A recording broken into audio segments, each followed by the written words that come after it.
ಇವಾಗ ನೋಡ್ತಾ ಇರುವಂಥದ್ದು ನಾವು ಸಾಕಿರುವಂತಹ ನಾಟಿ ಕೋಳಿಗಳು ಭಾಳನ ಯಾವ ರೀತಿ ತಿಂತಾ ಇದ್ದಾವೆ ಅಂತ ಒಂದು ಚೂರ್ನು ಬಿಡಲಾಗು. ಸೊ ಈ ರೀತಿ ನಾವು ನ್ಯಾಚುರಲ್ ಫುಡ್ಗಳನ್ನು ಅಭ್ಯಾಸ ಮಾಡ್ತಾ ಹೋಗ್ಬೇಕಾಗ್ತದೆ ಅಂತ ಹೇಳಿದ್ರೆ ಬಾಳೆ ಆಗಿರ್ಬೋದು ಅಥವಾ ಎಳವನ್ನು. ಈಗ ನಮ್ಮ ಹತ್ರ ರೈತರ ಹತ್ರ ವೇಸ್ಟ್ ಸಿಗ್ತದೆ, ಎಳವನ್ನು, MC ಅಥವಾ ಟೊಮೆಟೊ ಮತ್ತು ಇನ್ನೇನು ಮೇವಿನ ಕಡೆ ಅಷ್ಟೊಂದೇ ತಿನ್ನೋದ. ಒಳಗಡೆ ವೈಟ್ ತಿರುಳಿರುತ್ತಲ್ಲ ಅದನ್ನು ತುಂಬ ಅಂದರೆ ತುಂಬಾ ಇಷ್ಟಪಟ್ಟು ತಿಂತಾವೆ. ನೋಡಿ ಬಾಳೆ ದಿಂಡನ್ನು ಕೂಡ ಹೊಡೆದಾಕಿದ್ದೀನಿ. ತುಂಬ ಅಂದರೆ ತುಂಬಾ ಇಷ್ಟಪಟ್ಟು ತಿಂತಾ ಇದ್ದಾವೆ. ಇವಾಗ ಆಲ್ರೆಡಿ ಹಾಕಿರೋದು ನೋಡಿ ಖಾಲಿ ಮಾಡಿದೆ, ಅದನ್ನೂ ಖಾಲಿ ಮಾಡೋದು. ಬಟ್ ಮಣ್ಣೆಲ್ಲ ಕೂತಿರೋದ್ರಿಂದ ಅದು ಬಿಟ್ಟಿದೆ, ಇನ್ನೂ ತಿಂತೈತೆ ನೋಡಿ ಅಲ್ಲಿ. ಸೊ ಇರುವಂಥದ್ದು ಈಗ ಅದು ಸರ್ ನೈಟು ಅದು ಯಾವ ರೀತಿ ತಿನ್ನುತ್ತೆ ಅಂತ ನಿಮ್ಗೆ ತೋರಿಸ್ಕೊಡ್ತೀನಿ. ಸೊ ಪ್ಯೂರಿಟಿ ಇರುವಂಥ ಕೋಳಿ ಮರಿಗಳು ಏನಾದರೂ ಬೇಕು ಅಂತ ಹೇಳಿದ್ರೆ ದಯವಿಟ್ಟು ಕಾಂಟ್ಯಾಕ್ಟನ್ನು ಮಾಡಿ. ಸೊ ನಾವು ಜಾಸ್ತಿ ಏನು ಸೇಲ್ ಮಾಡ್ತಾಯಿಲ್ಲ, 100ಇಂದ 150ವರೆಗೂ ಸೇಲ್ ಮಾಡ್ತೀನಿ ಅಷ್ಟೇ. ಇನ್ನು ಮಿಕ್ಕದವೆಲ್ಲ ನನಗೇನೇ ಬೇಕು. ಸೊ ಇದನ್ನು ಎಲ್ಲ ಪರ್ಪಸ್ಗೋಸ್ಕರ ಅಂತೂ ಮಾಡ್ಬೇಕಂತ ಇದ್ದೀನಿ, ಮೊಟ್ಟೆ ಮಾಂಸಕ್ಕೂ ಮತ್ತು ಮರಿಗಳಿಗೂ ಕೂಡ. ಸೊ ಸ್ಟಾರ್ಟಿಂಗ್ ಯಾವ ರೀತಿ ಮಾರ್ಕೆಟ್ ಇದೆ ಅಂತ ತಿಳ್ಕೊಳ್ಳೋದಕ್ಕೆ ಇವಾಗ 2 ಮಂತ್ಸ್ ಮರಿಗಳಿದ್ದಾವೆ ಈಗ. ಸೊ ಯಾರು ಆಸಕ್ತಿ ಇರುವಂಥವ್ರು ಕಾಂಟ್ಯಾಕ್ಟ್ನ ಮಾಡ್ಬೋದು. ಸೊ ನಿಮಗೆ ಇನ್ನೊಂದು ಸಜೆಷನ್ನ ಕೊಡೋದಾದರೆ, ನಾನು ಯಾವುದೇ ಕಾರಣಕ್ಕೂ ಈ ಥರ ಕೋಳಿಗಳನ್ನು ಸಾಕುವಂಥ ಟೈಮಲ್ಲಿ ಅಥವಾ ತಿನ್ನುವಂಥ ಟೈಮಲ್ಲಿ ಅಕ್ಕಪಕ್ಕದಲ್ಲಿ ನಿಂತ್ಕೊಬಿಡೋದು. ಧೂಳು ಅಂದರೆ ಹೆವಿ ಬರ್ತದೆ. ಕ್ಯಾಮ್ರಾ ಕಾಣ್ತದೆ ಏನೋ ಗೊತ್ತಿಲ್ಲ, ಹೆವಿ ಡಸ್ಟು ಇದಾಗುತ್ತೆ. ಯಾವ ರೀತಿ ಡಸ್ಟ್ ಕೂತ್ಕೊಳ್ಳುತ್ತೆ ಅಂತ ತೋರಿಸ್ತೀನಿ ನೋಡಿ. ಮತ್ತು ತೆಂಗಿನ ಸಸಿಗೆ ಇದು ಮೇಲ್ಗಡೆನೂ ಅಷ್ಟೇ ತುಂಬ ಅಂದರೆ ತುಂಬ ಡಸ್ಟ್ ಕೂತಿರುತ್ತೆ ನೋಡಿ. ತುಂಬ ಅಂದರೆ ತುಂಬ ಡಸ್ಟು ನೋಡಿ. ಇದು ಗೋಡೆಯಲ್ಲಿ ಮಣ್ಣು ಇಷ್ಟಿತ್ತು. ಸೊ ಇಷ್ಟು ಕೆರೆದು ಎಲ್ಲ ಈ ಕಡೆ ಸರಿಸ್ಬಿಟ್ಟಿದೆ. ಸೇಮ್ ಇಲ್ಲೂ ಅಷ್ಟೇ, ಬಣ್ಣ ಹೊಡೆದ್ರೆ ಅಷ್ಟು ಮಣ್ಣಿತ್ತು, ಕೆರೆದು ಇಲ್ಲಿ ಈ ಕೆಳಗಡೆ ತಳ್ಳಿಬಿಟ್ಟಿದೆ. ಸೊ ಇದಿಷ್ಟಾರು ವಾಸಿ. ನಮ್ಮ ಟಿ ನರಸೀಪುರದಲ್ಲಿ ನಮ್ಮ ಸ್ನೇಹಿತರೊಬ್ಬರು ಮಾಡವ್ರೆ, ಅರ್ಧಕ್ಕರ್ದೆ ಗಾರನೇ ತಿನ್ಕೊಬಿಟ್ಟದೆ. ಸೊ ಅದನ್ನು ನಿಮಗೆ ವೀಡಿಯೋ ನೆಕ್ಸ್ಟ್ ವೀಡಿಯೋದಲ್ಲಿ ನಿಮ್ಗೆ ತೋರಿಸ್ಬೇಕು ಅಂತ ಅಂದ್ಕೊಂಡಿದ್ದೀನಿ. ನೋಡೋಣ ಟೈಮ್ ಸಿಕ್ತಾಗ ಹೋಗಿ ನಿಮಗೂ ಕೋಳಿ ಸಾಕಾಣಿಕೆಯ ಬಗ್ಗೆ ನಿಮಗೆ ಒಂದಿಷ್ಟು ಮಾಹಿತಿಗಳನ್ನು ಕೊಡಬೇಕು ಅನ್ನೋದು ನನ್ನ ಇಂಟೆನ್ಷನ್ ಆಗಿರ್ತದೆ.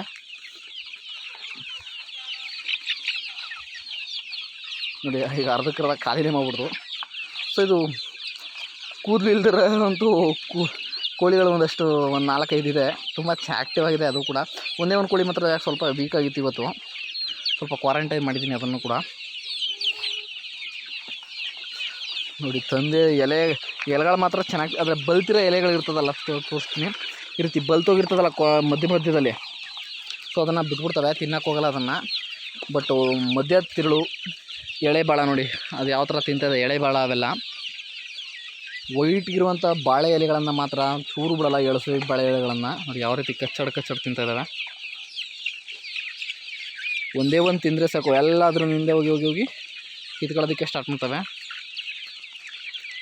ಒಂದಷ್ಟು ನೋಡಿ ಇದರಲ್ಲೂ ಇರೋದು ಕೊನೆ ಹತ್ರ.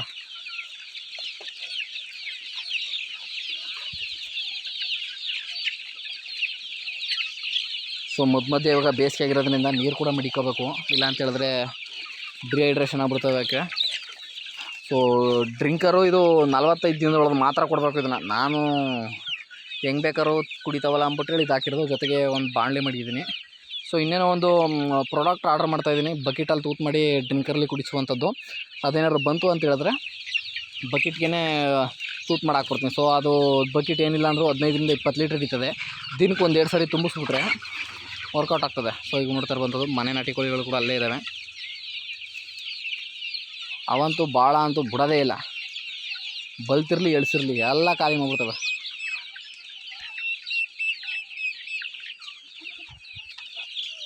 ನನಗೆ ಒಂದಷ್ಟು ನೋಡಿ ನಿದ್ದೆ ಮಾಡ್ತಾಯಿದ್ಯಾ, ಊಟ ಮಾಡಿ ಇದು ಮಾಡ್ತಾಯಿದ್ಯಾ ಗೊತ್ತಾಗ್ತಾ ಇಲ್ಲ ನಂಗೆ. ಅದು ನೋಡಿ ತೋರಿಸ್ಕೊಡ್ತೀನಿ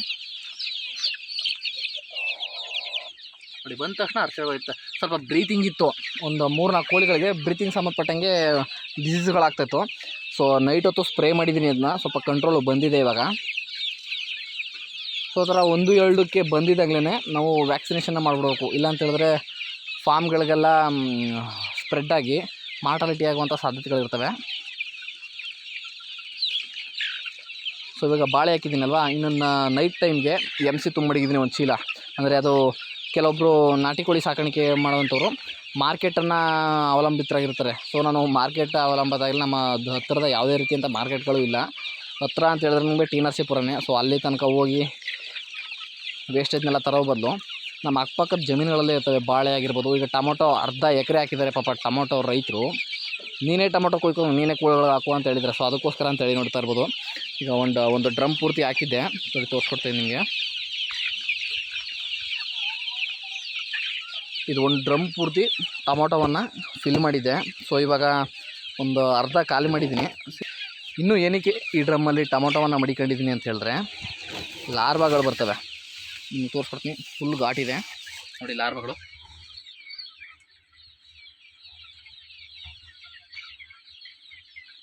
ಸೊ ಲಾರ್ವಾಗಳು ಬರುತ್ತೆ ಅಂತೇಳಿ ನಾನು ಈ ಕೆಲಸವನ್ನು ಮಾಡಿದ್ದೀನಿ. ಇಷ್ಟಪಟ್ಟಿಂತವೆ ಇದನ್ನ ಹುಳಗಳನ್ನು, ಅದಕ್ಕೋಸ್ಕರ ಅಂತ ಮಡಿಕಿದ್ದೀನಿ. ಇಲ್ಲ ಅಂತ ಹೇಳಿದ್ರೆ ಆವಾಗಲೇ ಮುಡಿವೆ ನೋಡಿ. ಇದ್ರ ಮೇಲೆಲ್ಲ ಕೂತ್ಕೊಂಡು ಹಿಕ್ಕೆ ಎಲ್ಲ ಹಾಕಿ ಇದು ಮಾಡ್ತಾಯಿದ್ದಾರೆ. ಸೊ ಕೋಳಿಗಳು ಯಾವತ್ತೂ ಕೂಡ ಈ ರೀತಿ ಹಿಕ್ಕೆಯನ್ನು ಹಾಕ್ಬಾರ್ದು. ಸ್ವಲ್ಪ ಇನ್ನೂ ತೆಳುವಾಗಿ ಬರ್ತಿತ್ತು. ಸ್ವಲ್ಪ ಡ್ರಿಂಕರ್ಲಿ ನೀರು ಕುಡಿಸಿರೋದಕ್ಕೆ ಈಗ ಸ್ವಲ್ಪ ಕಂಟ್ರೋಲ್ ಆಗಿದ್ದಾವೆ.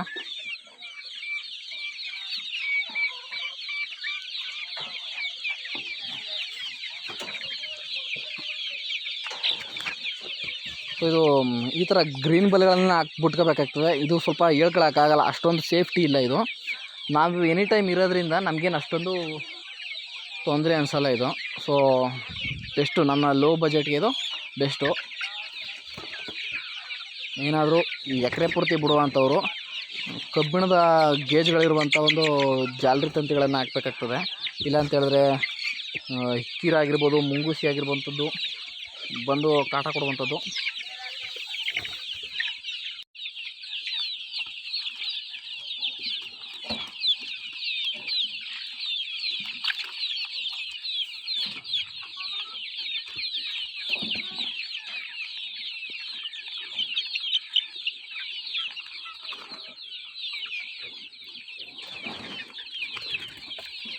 ಇವಿ ದಾನ್ಲೆ ಮಾಡ್ಬಿಡ್ತಾವೆ ಗುರು. ಏನಾದರೂ ಹೆಚ್ಚು ಕಮ್ಮಿ ಆದರೆ ನೈಟ್ ಟೈಮ್ ಕತ್ಲೆ ಆದ ತಕ್ಷಣ ಡೋರ್ ತೆಗೆದುಬಿಟ್ರೆ ಅವಾಗಿದ್ದು ಅವೇ ಹೊಂಟೋಗ್ಬಿಡ್ತವೆ. ಸೊ ಸ್ಟಾರ್ಟಿಂಗ್ ಸ್ವಲ್ಪ ರಿಸ್ಕ್ ಅನಿಸುತ್ತೆ, ಯಾಕಂತ ಹೇಳಿದ್ರೆ ವಾತಾವರಣ ಅಡ್ಜಸ್ಟ್ ಆಗಿರಲ್ಲ ಇವಕ್ಕೆ. ನನ್ನ ಮನೆ ಯಾವುದು ಅಂತ ಗೊತ್ತಿರಲ್ಲ. ಸೊ ಅದಕ್ಕೋಸ್ಕರ ಅಂತೇಳಿ ನಾವೇ ಹೊರಗಡೆಯಿಂದ ಎಲ್ಲನೂ ಒಟ್ಕೊಬಂದು ಇಲ್ಲಿ ಬಿಡಬೇಕಾಗ್ತದೆ. ಸೊ ಇದನ್ನ ಚಿಕ್ಕ ಮರಿಗಳಿದ್ದಾಗ 4 ರಿಂದ 5 ಕ್ವಿಂಟಲಿ ಈ ಥರ ಗ್ರೀನ್ ಮೆಶ್ ಹಾಕೊಂಡ್ರೆ ಸರಿ. ಇಲ್ಲ ಅಂತ ಹೇಳಿದ್ರೆ ಒಬ್ಬರು ರೈತರು ಫೋನ್ ಮಾಡಿದರು, ನಾವು 7 ಎಕರೆ ಪೂರ್ತಿ ಬಿಟ್ಬಿಟ್ಟಿದ್ದೀವಿ, ಏನು ಮಾಡೋದು, ಸ್ವಲ್ಪ 2 ಎಕರೆ ಪೂರ್ತಿ ಬಿಟ್ಟರೆ ಏನು ಸಮಸ್ಯೆ ಆಗ್ತದಪ್ಪ ಅಂತ ಹೇಳಿದ್ರೆ ರೈತರಿಗೆ, ನಾನೀಗ 4 ಕುಂಟದಿಂದ 5 ಕುಂಟವರೆಗೂ ಮೆಶ್ ಹಾಕ್ಬಿಟ್ಟು ಬಿಟ್ಟಿರೋದ್ರಿಂದ ಒಂದು ಕಡೆ ಕೂತ್ಕೊಂಡ್ರೆ ಹದ್ದೆಲ್ಲಿ ಬರ್ತದೆ, ಕೀರ ಎಲ್ಲಿ ಬರ್ತದೆ ಅಂತೆಲ್ಲ ಇನ್ಡೆಪ್ತಾಗಿ ನನಗೆ ಗೊತ್ತಾಗ್ಬಿಡುತ್ತೆ. ಆದರೆ 2 ಎಕರೆ ಪೂರ್ತಿ ಹಾಕಿದ್ದಿದ್ರೆ ಸೊ ಈ ಕಡೆಯಿಂದ ಆ ಕಡೆಗೆ, ಆ ಕಡೆಯಿಂದ ಈ ಕಡೆಗೆ ವಾಚ್ ಮಾಡಬೇಕಾಗ್ತದೆ. ಸೊ ಕರೆಕ್ಟಾಗಿ ಗೊತ್ತಾಗಲ್ಲ ಯಾವ ಕೋಳಿಗಳು ಏನೇನು ಆಗ್ತವೆ ಅಂತೇಳಿ. ಸೊ ಇವಾಗ ನಮಗೆ ಸ್ವಲ್ಪ ಕಣ್ಣಾಡ್ಸ್ರೆ ಸಹ ಎಲ್ಲ ಸಿಕ್ಬಿಡ್ತದೆ. ಸೊ ದೊಡ್ಡ ಆಗ್ತಿದ್ದಂಗೆ ಕೂಡ ನಾವು ಆ ಥರ ಎಕರೆ ಪೂರ್ತಿ ಮೆಶ್ ಹಾಕೊಳ್ಳುವಂಥದ್ದು ಉತ್ತಮ. ಸೊ ನಮ್ಮ ಮನೆ ನಾಟಿಕೊಳ್ಳಿದು ಹೆವಿ ದಾಂಧಲೆ ಮಾಡ್ತಾವೆ ಗುರು ಇವು ನೋಡಿ. ಕುಕ್ಕಿ ಬುಂಡಲ್ಲಿ ಕೂದಲನ್ನೇ ಕಿತ್ತಾಕ್ಬಿಟ್ಟವೆ.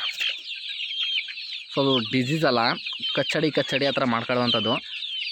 ರೈತರಿಗೆ ಗೊತ್ತಿರ್ತದೆ ನೋಡಿ, ಆ ಥರ ಕುಕ್ಕಿ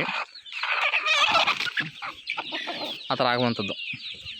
ಅದು ಡಿಸೀಸ್ ಅಲ್ಲ ನೋಡ್ತಾ ಇರುವಂಥದ್ದಲ್ಲಿ. ಅರ್ಧಕ್ಕರ್ಧ ಖಾಲಿ ಮಾಡ್ತಾ ಬರ್ತವೆ.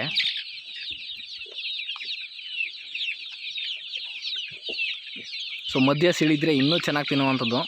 ಬಟ್ ತಿನ್ನಲಿ, ಇವು ಯಾರು ಹೆಂಗಾರ ಮಾಡ್ಕೊಳ್ಳಿ ನೋಡಿ, ಇಲ್ಲೇ ಹಂಗೆ ಕೂತದೆ. ಎಲ್ಲ ಸುಲಭವಾಗಿ ಸಿಗ್ಬೇಕು ಊಟ ಇವಕ್ಕೆ.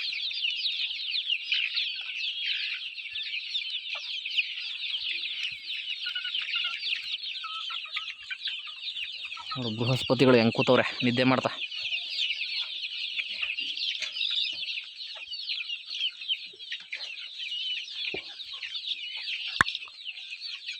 ಒಂಚೂರು ಸೌಂಡ್ ಕೊಟ್ರೆ ಅಲರ್ಟ್ ಆಗ್ಬಿಡ್ತವೆ. ಹೊಯ್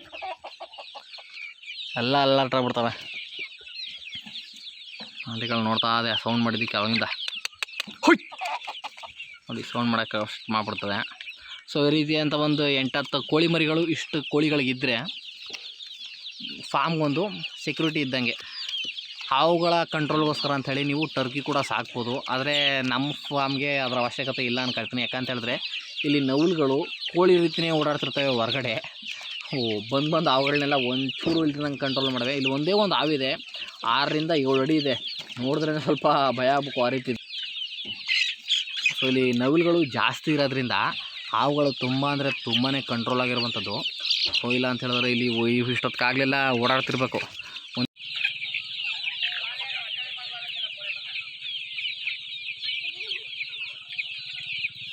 ಈ ನಮ್ಮ ಮನೆ ನಾಟಿ ಕೋಳಿ ಅದನ್ನು ಎಲ್ಲನೂ ವಾಚ್ ಮಾಡ್ತಾ ಇರ್ತದೆ, ಯಾರು ಬರ್ತಾರೆ ಯಾರು ಹೋಗ್ತಾರೆ. ನೋಡಿ ಗಾಡಿ ಯಾವುದೋ ಹೋಗ್ತಾಯಿದೆ, ಅದನ್ನೇ ದಿಟ್ಟಿಸಿ ನೋಡ್ತಾ ಇದೆ.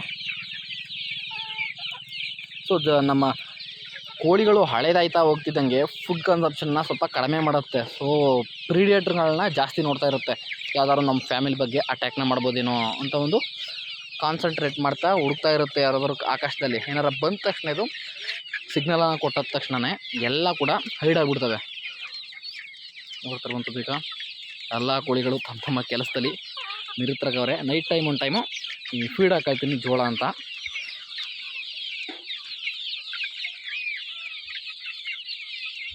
ಓಹೋ ಗೌದ್ಲಕ್ಕೆ ಬಿಡ್ಬಣ್ಣ ಇಲ್ಲೇ ಮೇಯಿಸ್ತೀನಿ, ಗೌದ್ಲಕ್ಕೆ ಬಿಟ್ಬಿಡು ಇಲ್ಲೇ ಮೇಯಿಸ್ತೀನಿ. ಹಾಂ ಹಾಂ ನಮ್ಮ ಕೋಳಿನೂ ಅರ್ಥ ಬೇಕಣ್ಣ, ಬಿಡು ಏನಾಗಲ್ಲ. ಹಾಂ ಅವರು ಗೋದಕೆಯನ್ನು ಸಾಕುವಂಥವ್ರು ಜಮೀನುಗಳಲ್ಲಿ ಬಂದು ಗಿಜ್ಜಲನ್ನು ಕಲೆಕ್ಟ್ ಮಾಡಿ ಮೇಯಿಸುವಂಥದ್ದು. ಅದರಲ್ಲೂ ಒಳ್ಳೆ ಬಿಸ್ನೆಸ್ ಇದೆ. ಒಂದೊಂದು ಗೌದಲಕಿಗಳು ಮ್ಯಾಕ್ಸಿಮಮ್ ಅಂದರೆ 13,000 ರಿಂದ 15,000 ಹೋಗಿರುವಂಥ ಉದಾಹರಣೆಗಳು ಕೂಡ ಇದ್ದಾವೆ.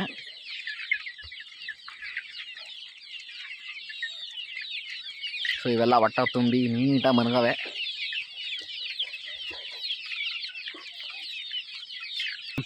ಇವಾಗ ಯಾವುದೋ 2 ಕೋಗಿಲೆಗಳು ಹೋಯ್ತು, ಅದಕ್ಕೋಸ್ಕರ ಯಾವ ಥರ ಸೌಂಡ್ ಮಾಡ್ತು ಅಂತ ಹೇಳಿದ್ರೆ ಎಲ್ಲ 1-2 ಸೆಕೆಂಡು ಫುಡ್ಡನ್ನೇ ಬಿಟ್ಬಿಡ್ತು ತಿನ್ನೋದಂಥದ್ದನ್ನ. ಬೇಕಾದ್ರೆ ನಿಮಗೆ ಈಗ ಯಾವ್ದಾದ್ರು ಬಂದರೆ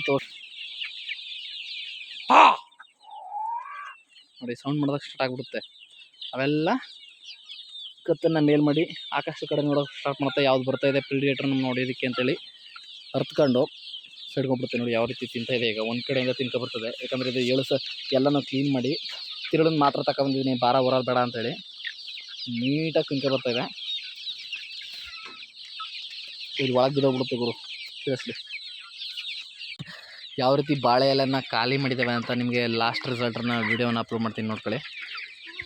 ಅಲ್ಲೆಲ್ಲ ತಿಂತವೆ. ಸೊ ಆ ಕಡೆಗೆಲ್ಲೂ ಹಾಕಿಲ್ಲ ಪಾಪ, ಅಲ್ಲೆಲ್ಲ ಮೇಯ್ತದವ.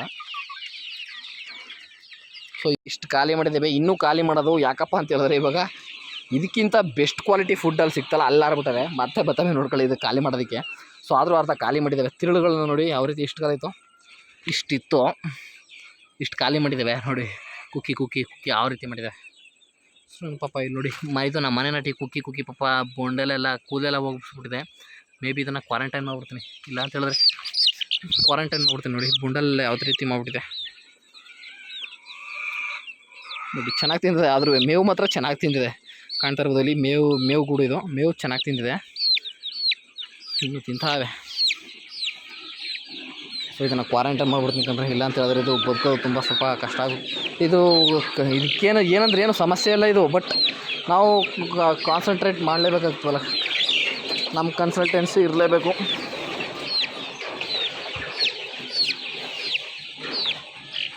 ಸೊ ನೋಡಿ ಇದು ಭಾರಿ ಚೇಷ್ಟೆ ಮಾಡುವಂಥ ಕೋಳಿ ಇದು ನೋಡಿ. ನೋಡು ಸುಮ್ಬಿಡಲ್ಲ ಒಯ್ತರ ಕೋಳಿಗಳು. ನಿಮ್ಮ ಮೊಟ್ಟೆ ಹಾಕಿದ್ರೆ ಹೋಗಿ ಕಾವು ಕೂತ್ಕೋವು, ಅದು ಪಾಪ ಅದನ್ನ ತಿಕ್ಕುತ್ತೆ ಮಾಡ್ತಿದ್ದದಕ್ಕೆ. ಪಾಪ ಓಡಾಡಲಿ ಅಂದ್ಬಿಟ್ಟು ಬಿಟ್ಟೆ, ಆದರೂ ಆಟ ಆಡ್ತದೆ. ಟೊಮೊಟೊ ಇದೆ, ಟೊಮೊಟೊ ಹಾಕೋಣ ಬನ್ನಿ. ಸೊ ಹಚ್ಚಬೇಕು ಅಂತ ಏನಿಲ್ಲ, ಹಂಗೆ ಎತ್ತಾಕ್ಬಿಟ್ರೆ ಸಾಕು, ತಿನ್ಕೋತದೆ.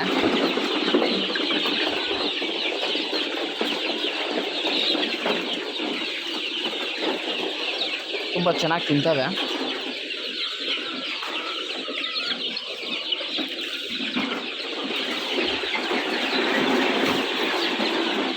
ಸೊ ಎಲ್ಲ ಬಿಟ್ಬಿಡ್ದು ಇಲ್ಲೇನೋ ಸಿಗ್ತದೆ ಚಿನ್ನದ ಗಟ್ಟಿ ಅಂತ.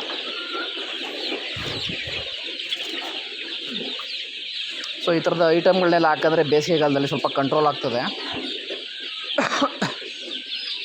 ನೋಡಿ ಎತ್ಕೊಂಡು ಇಲ್ಲಿದ್ದರೆ ಟೊಮೊಟೊ ಅಲ್ಲೋಗಿ ತಿಂತ ಹೊರಗಡೆ.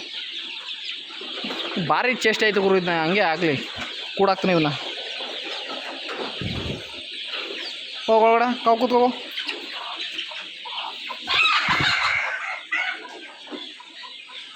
ಅದು ನಿನ್ನ ಮೊಟ್ಟ ಅಲ್ಲ, ಬ್ಯಾವರ್ಸಿ ನಿಂದು ಅಲ್ಲದ, ಹೋಗು. ನಿಮ್ಗೆ ಹೆಂಗೆ ಆಡಿದ್ರೆ ನಾ ಬಿಡಲ್ಲ ಕಳ್ಸೋಗೋದು. ಇವು ಹಿಡಿಯೋದೊಂದು ದೊಡ್ಡ ಟಾಸ್ಕು. ಸತ್ತೋಯ್ತವ ಕೋಳುಗಳು. ಸೊ ಇದು ಕ್ವಾರಂಟೈನ್ ಮಾಡೋದು ಸ್ವಲ್ಪ ಇದೇ ಕಚ್ಚಿ ಹತ್ರ ಮಾಡ್ಬಿಡ್ತು ಪಾಪ ಕೆಳಗಿರೋ ಮನ್ಗಿರೋ ಕೋಳಿನ. ಈಗ ಕೂತ್ಕೊಳ್ಳೋದು. ಸೊ ಈ ವಿಡಿಯೋದಲ್ಲಿ ಇಷ್ಟೇ. ಇನ್ನು ಮುಂದಿನ ವಿಡಿಯೋದಲ್ಲಿ ಇದಕ್ಕಿಂತನೂ ಹೆಚ್ಚಿನ ಮಾಹಿತಿಯನ್ನು ಕೊಡಲಿಕ್ಕೆ ಪ್ರಯತ್ನವನ್ನು ಪಡ್ತೇನೆ. ಸೊ ನಾವು ಸಿಗೋಣ ನೆಕ್ಸ್ಟ್ ವಿಡಿಯೋದಲ್ಲಿ. ಅಲ್ಲಿ ತನಕ ಟೇಕ್ ಕೇರ್, ಬಾಯ್.